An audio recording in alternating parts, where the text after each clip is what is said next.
The Pacific Crest Trail stretches 2,650 miles from Mexico to Canada. This is what it's like.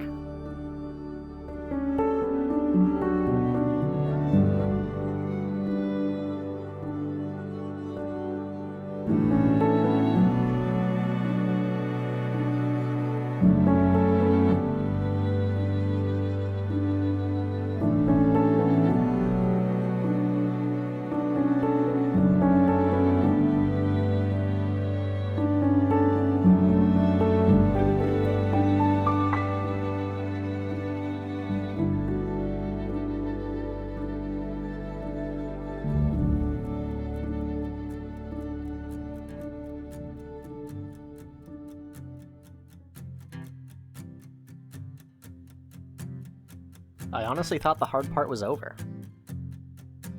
That getting to the trail would be more difficult than the trail itself.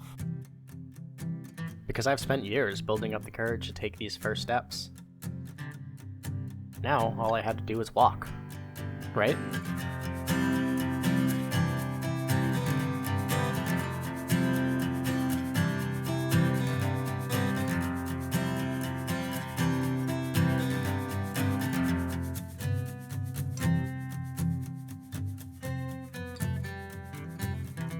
I learned pretty quickly that wasn't the case, because my bag was heavier than I thought it would be, and my shoes didn't quite fit my swollen feet. In the trail, it happens to start in the desert, which can be unforgiving at times. It's like 95 degrees right now. It's supposed to get even hotter. We're just chugging water. It's so hard to stay hydrated. I thought I would spend most of my time alone, but quickly found others who were also maybe just a little bit crazy.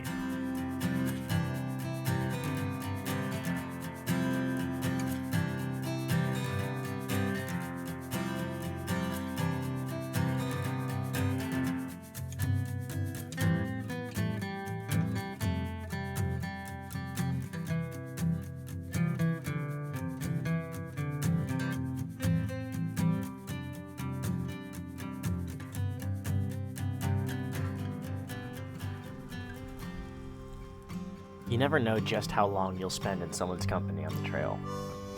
It just so happens that this group of strangers ended up walking over 1,000 miles together. A few of us even stayed together through to Canada. Everyone's running like they stole a dream. Images of magazines. Take your chance while you're still young. Glory flickers like a candle in the desert sun.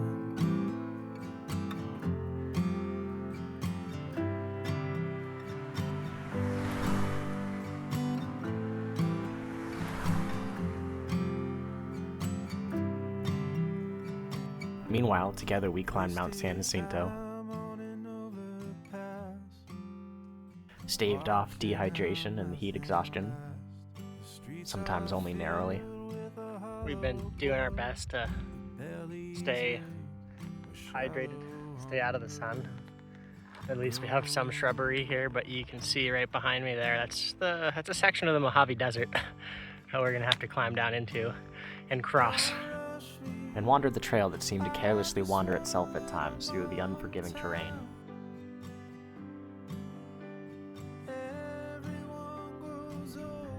We even had to deal with a fire pretty early on, and needed to hike deep into the night just to make sure we were safely in town.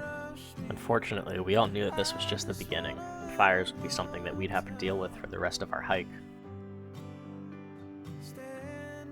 The following day, we tried to get as much sleep as we could while in town.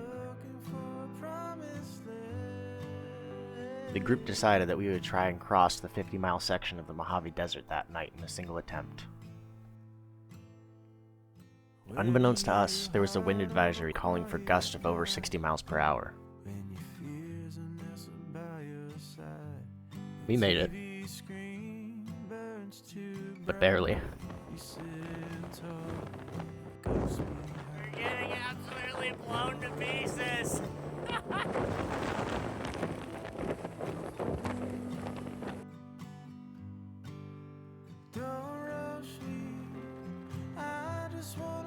what the desert's like. You hike all morning, and then when it gets too hot, you find whatever sliver of shade you can find on the side of a road, and you hang on to that sliver of shade for as long as you possibly can.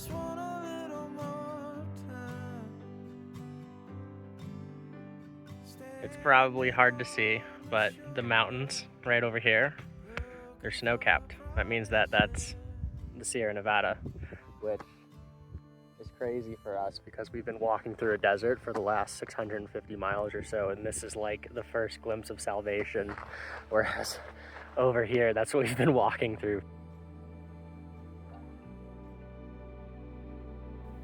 With the desert section of the PCT coming to an end, we couldn't help but feel conflicted. On one hand, we walked over 700 miles through some pretty brutal conditions. On the other, we had only completed the first of 5 sections of the entire trail, and were about to climb into something with an even more harrowing reputation. The Sierra.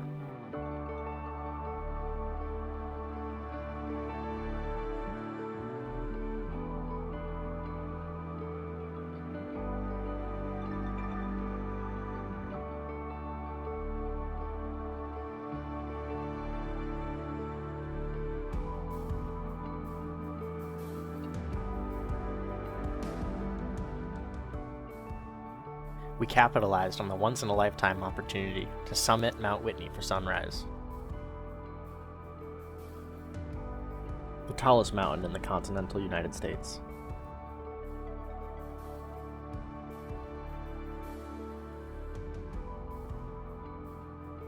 As I stood there above everything and watched the sun touch the jagged peaks and our smiling faces, I couldn't help but feel an overwhelming sense of pride for myself and the others.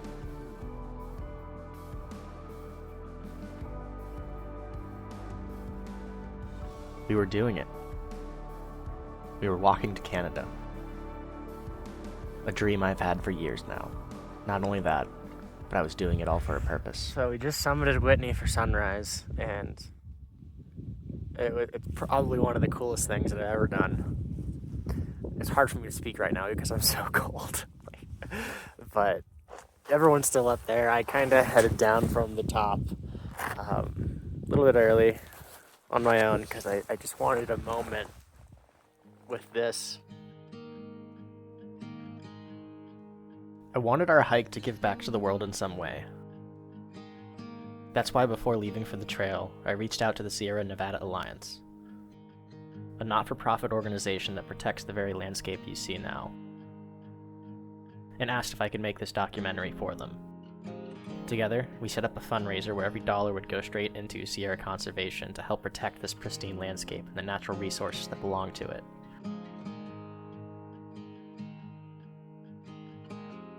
Without them, California would be plagued with even more drought and fires.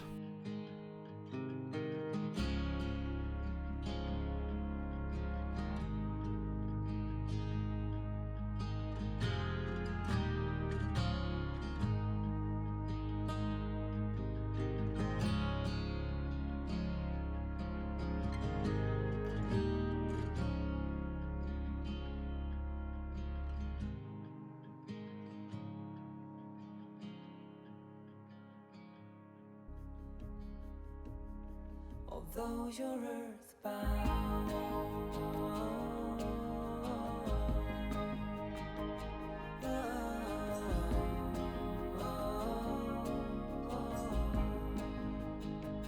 you're earthbound,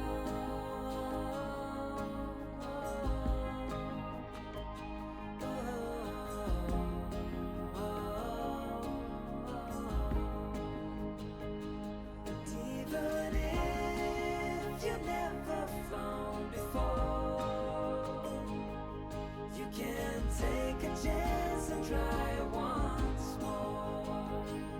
Don't let your worries weigh you down, down. You can still take flight, although you're earthbound.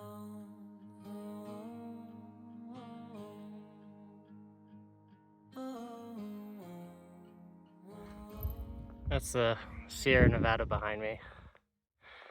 We just hit 1,000 miles this morning. Kind of huge. And we're about 5-ish miles away from Sonora Pass, which officially marks the end of the Sierra Nevada on the PCT. It was unbelievable. I'm tired.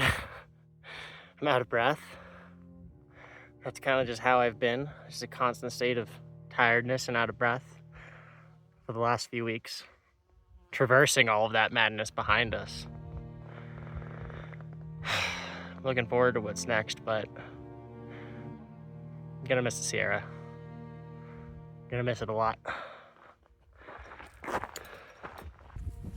Beyond the Sierra is Northern California, a notoriously difficult section of the trail.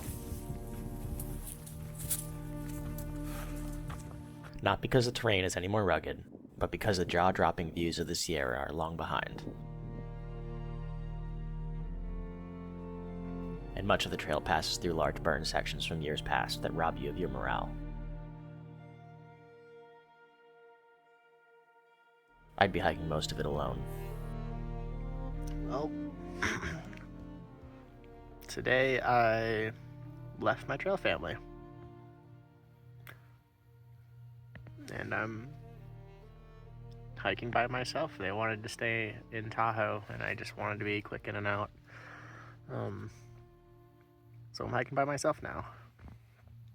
Maybe they catch me, maybe they don't. I don't know.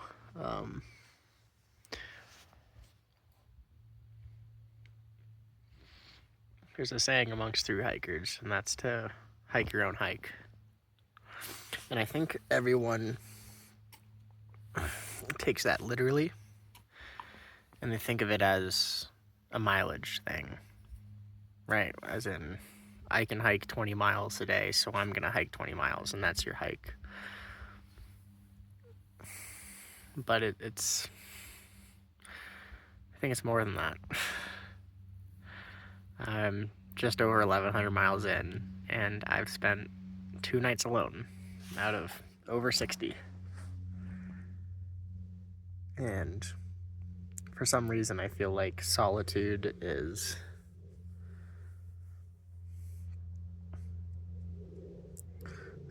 what I was after.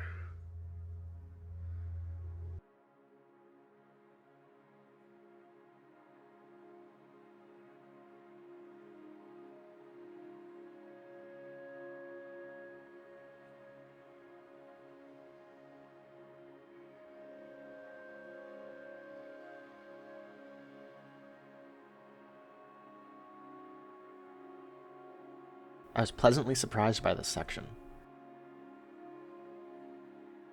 As it turns out, the views certainly weren't all bad.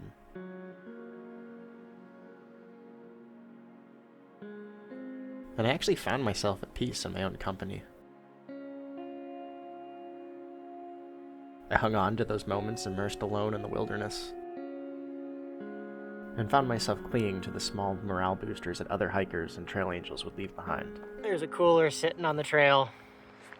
It says Trail Magic on it, PCT thru-hikers.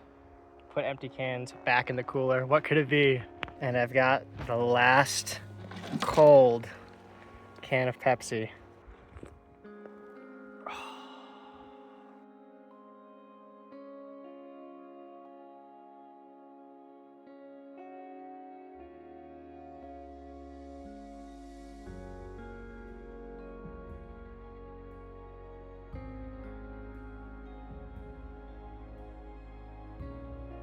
After spending nearly 300 miles alone, every thru-hiker's worst fear became a reality.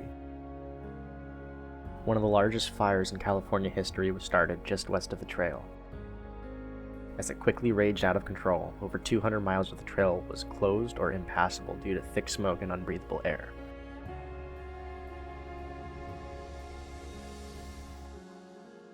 Suddenly, the hope of maintaining a continuous footpath from Mexico to Canada was over. You can see all this haziness behind me. It's not a cloud. That's actually smoke from the park fire, which is about 50 or 60 miles to my southwest right now in Chico. I had to skip a couple hundred miles of the PCT because they closed a good chunk of it, and then the section that wasn't closed, the air quality was just far too bad to hike in, unfortunately. So had to skip a good chunk of Northern California. We're gonna finish off the rest of California. Got about 150 miles left to go, and then reassess the situation because I've heard reports from a few people that are ahead of me on trail that it looks like this and even a little bit worse through most of Oregon. So hoping that it doesn't get any worse.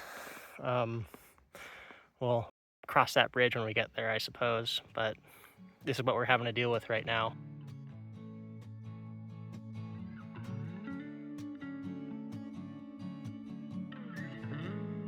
After the skip, I was able to meet up with my friend Sam, who was part of the group that I'd left behind a few weeks prior. Within minutes, he proposed a pretty crazy idea. He was going to leave the PCT and make a run for the coastline where he intended to hike the length of Oregon and dodge all the fires to the north. "You're nuts," I said, not wanting to leave behind the trail I had begun to call home. Before I knew it, we had both crossed into Oregon, and I was standing on the beach alongside him. Not sure exactly what to expect.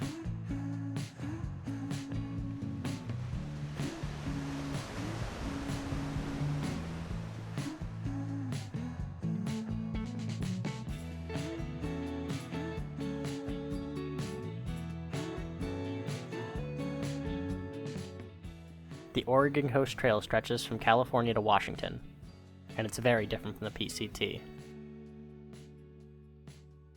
It consists of long stretches of beach, the occasional trail through the rainforest, and a lot of road walking down busy highway.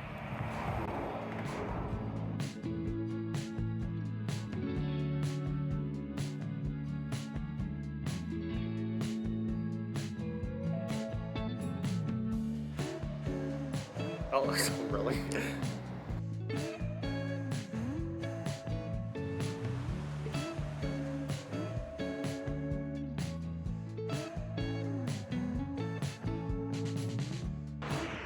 We're having a great time on the Oregon Coast Trail. We were warned that there'd be a lot of road walking. Turns out there's a lot of road walking.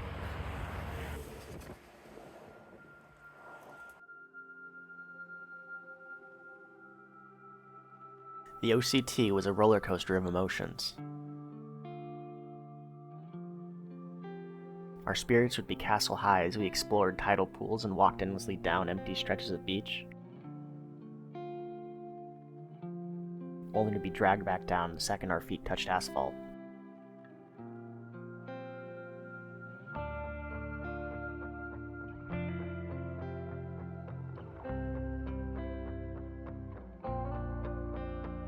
It added new challenges as well. For one, sections became impassable depending on the ever-changing height of the tide, especially at river mouths that empty into the ocean. On occasion, it's even necessary to hire a boat to take you the short ride across.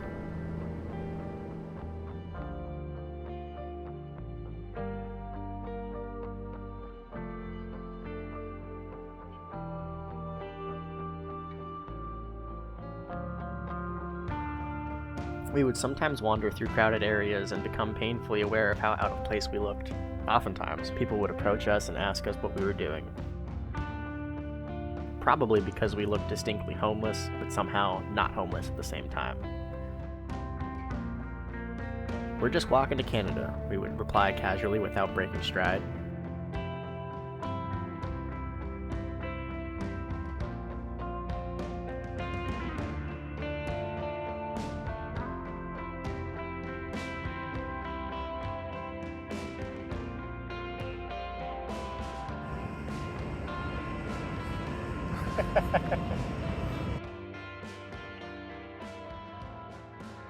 Don't get me wrong, it wasn't all bad. It's just that some parts were less ideal than others.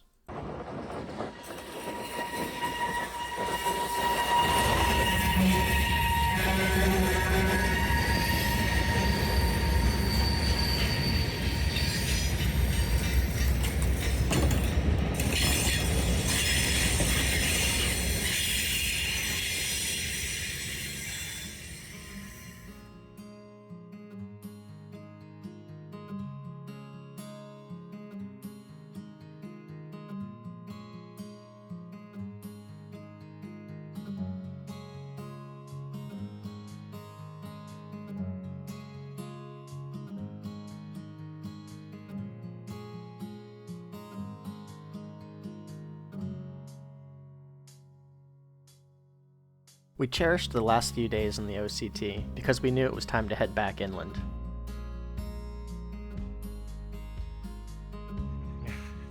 It's a little anticlimactic, but this is our terminus right here. Post, trail behind us, that's south. It's drawn in pencil. someone drew Oregon Coast Trail in pencil right here.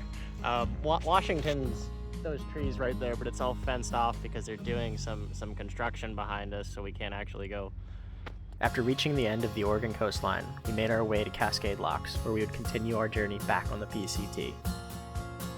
It was here that we met up with our friend Michael from before, and crossed the Bridge of the Gods into Washington. Washington, here we come. Sam and I looked forward to being back in the mountains.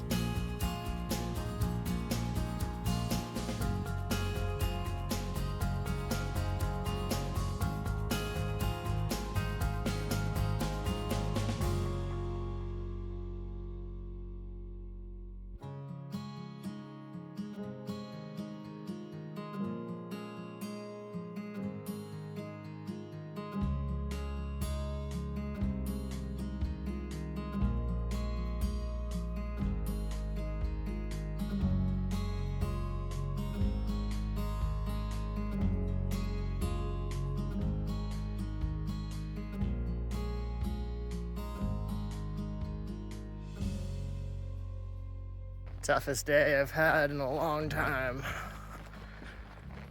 Just rounding off about 32 miles for the day, somewhere around 6,000 or 7,000 feet of elevation. Welcome back to the PCT. The Coast Trail was nice. I don't think we had more than maybe 2,000 feet of elevation on any given day. Most of the time it was just a flat beach walk. My feet are cooked. Shooting for a marathon tomorrow. And suddenly, we were in the home stretch. The last 500 miles of the PCT through Washington is argued to be one of the most beautiful sections of the entire trail.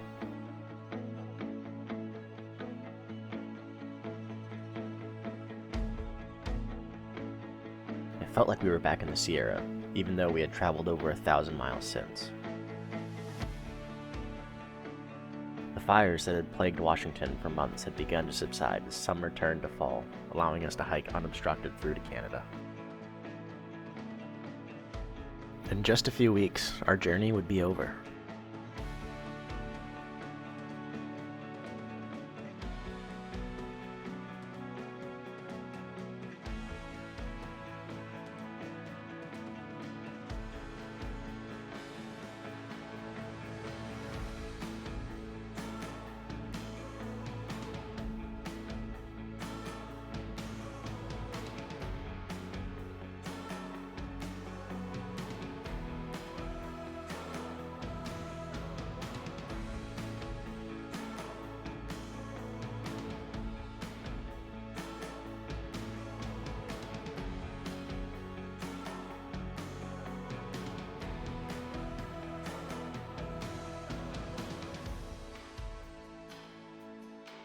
We enjoyed our remaining time together and basked in the beauty of the North Cascades.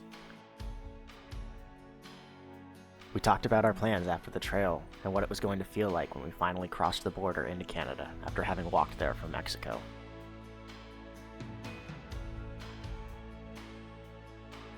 Surely, it would be glorious. I didn't know it then, but that moment would never come. Not for me, at least. I think every hiker has a fear of being sick on trail because it really sucks. And unfortunately, that became a reality for me. Starting yesterday morning, I woke up with a really sore throat and thought that maybe it would pass and tried to ignore it. Ended up pushing for a pretty big day. We did about 28 miles. And by the time I set up camp, I was running a pretty significant fever. And I mean, just spent all night pretty much unable to regulate my body temperature. I had every layer of clothing on. It was in the low 30s last night, but I had a 20-degree bag, every layer of clothing on, and I was still shivering. I just couldn't get warm. Got no sleep last night. Woke up today feeling even worse than yesterday. Not going to make it very far. And it's unfortunate because we've got 30 miles to the border here. 30 miles until the end of the PCT. And Sam and Michael, two guys I've been hiking with for a long, long time now, are gonna push on. And I'm gonna need to head into town to rest up because I'm in no condition to go into 30 miles of wilderness right now. That's a bit outside my scope of capability right now, feeling the way that I do. So, coming up on Hearts Pass, I think the boys and I are gonna have a farewell there. Coming to an end sooner than it should have.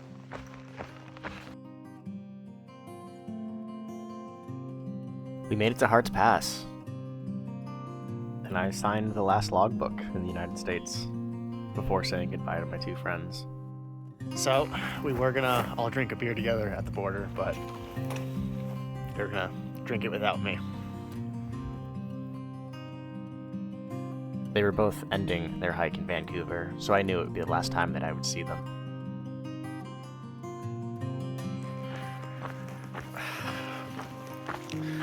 I normally don't get that emotional.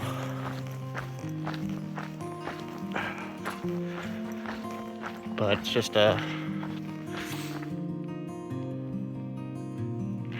big trip coming to an end. Gonna miss those guys. I knew before I made it into town that I wouldn't be continuing my hike. It felt like it was over as soon as I said goodbye to Michael and Sam. After years of dreaming about reaching the northern terminus on this trail, it suddenly felt meaningless to me. And I found it kind of poetic, to struggle for so long only to realize at the very end that maybe it never was about making it to Canada. Realistically, I would have gained little more than bragging rights with that final stretch. And what good would that do? Every moment of those 127 days brought me exactly to where I was sitting. On a bus, headed to Seattle.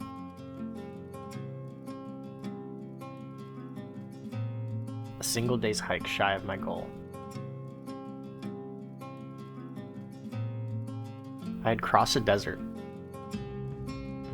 traversed the High Sierra, hiked alone for hundreds of miles, walked the entire length of the coastline, and through it all, found the courage at the very end to say, you know what, never mind. 2,649 to go. Crossing an imaginary line wasn't going to validate any of that for me. I had already done that myself. I had nothing to prove. That's the tastiest apple I've ever had. Not to anyone. If I'm ever asked if I'm the guy that walked to Canada, I'll say no. Not really. But I did have one hell of an adventure once, if you care to listen. Oh, and that fundraiser I mentioned earlier? The one with the Sierra Nevada Alliance? At the time of making this film, we were able to use my story to raise almost $4,000 for Sierra conservation. So, if you ask me in the end if it was all worth it, I'd say yeah. I think it was.